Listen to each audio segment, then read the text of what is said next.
Utah officer who arrested nurse over blood test put on leave.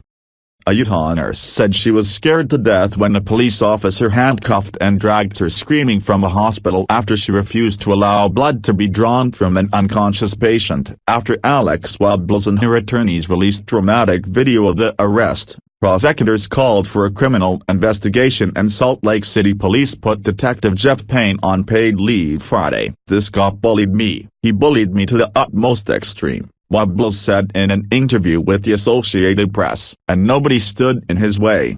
The Salt Lake City police chief and mayor also apologized and changed department policies in line with the guidance Wubbels was following in the July 26 incident. Wubbels, a former alpine skier who competed in the 1998 and 2002 Winter Olympics, said she adhered to her training and hospital protocols to protect the rights of a patient who could not speak for himself. "You can't just take blood if you don't have a legitimate concern for something to be tested," Wubbels said. "It is the most personal property I think that we can have besides our skin and bones and organs." Payne didn't return messages left at publicly listed phone numbers, and the Salt Lake Police Association Union did not respond to messages for comment. The department and a civilian board also are conducting reviews. "I was alarmed by what I saw in the video with our officer," Police Chief Mike Brown said. Police body camera video shows Wubbels, who works in the burn unit, calmly explaining that she could not take blood from a patient who had been injured in a deadly car accident, citing a recent change in law. A 2016 U.S. Supreme Court ruling said a blood sample cannot be taken without patient consent or warrant. Wubbels told Payne that a patient had to allow a blood sample to determine intoxication or be under arrest. Otherwise, she said police needed a warrant. Police did not, but Payne insisted. That dispute ended with Payne saying, "We're done, you're under arrest," and pulling her outside while she screamed and said, "I've done nothing wrong."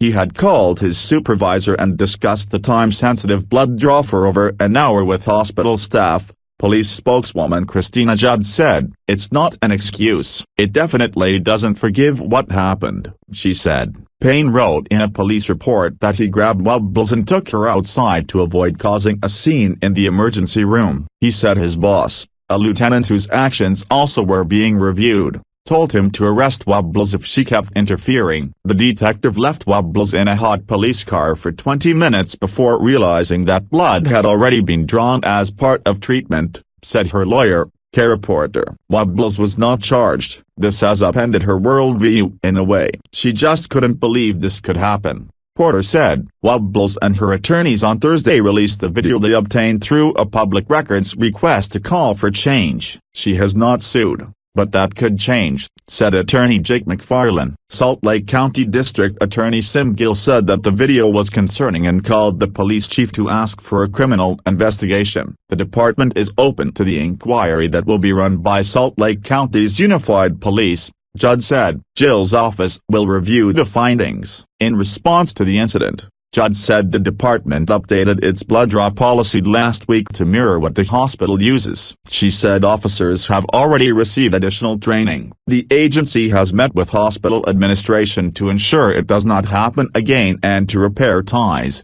"There's a strong bond between fire, police and nurses because they all work together to help save lives, and this caused an unfortunate rift that we are hoping to repair immediately," Judd said. The hospital said it's proud of the way Wubbels handled the situation. The patient was a victim in a car crash and Payne wanted the blood sample to show he had done nothing wrong. According to the officer's written report, the patient, William Gray, is a reserve police officer in Rigby, Idaho. According to the city's police, they thanked Wubbels for protecting his rights. Gray is a semi-truck driver and was on the road when a pickup truck fleeing from authorities slammed into him and his truck burst into flames, police reports say.